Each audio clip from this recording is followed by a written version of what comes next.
Hallo daar, welkom in Hamilton. As enigiemand vra ons hierdie stad definieer, sal hulle waarskynlik twee dinge noem: die oop ruimtes en die rivier. Anders as baie ander stede, het ons hierdie wonderlike gevoel van oopheid in en om die hartjie van die stad. Waterfokuspunte en mooi versorgde grasperke is oral in die middestad versprei.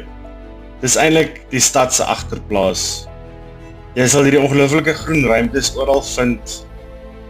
Dis 'n plek om 'n blaaskans te neem gedurende 'n besige dag of net om te sit en kyk hoe die wêreld verbygaan. En dit is nie alles net buite nie. Die biblioteke het as dit ware gemeenskapssentrums geword. Jy sal mense hier kry wat studeer, die nuus lees of net stil in 'n hoekie met 'n goeie boek sit. En dan is daar ook kinders wat hulle hand met die 3D printing probeer. Hierdie is soveel meer as net geboue met boeke binne-in.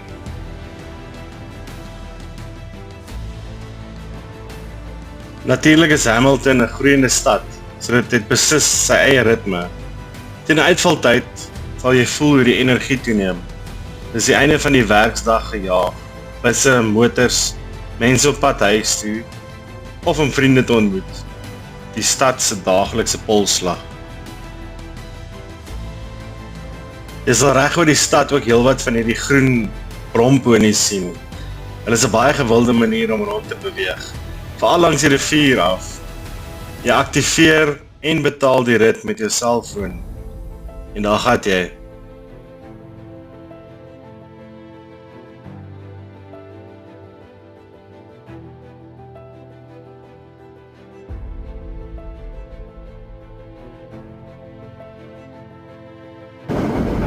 En dan is daar hierdie klank.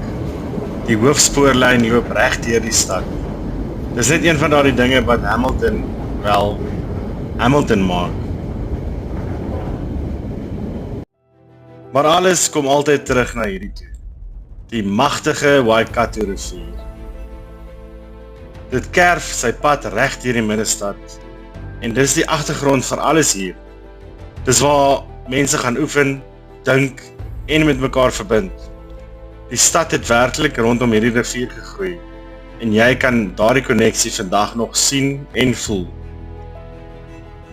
Dis hierdie mengsel van 'n besige groeiende stad en hierdie vreedsame natuurlike ruimtes wat aan Hamilton sy unieke en ontspanne atmosfeer gee.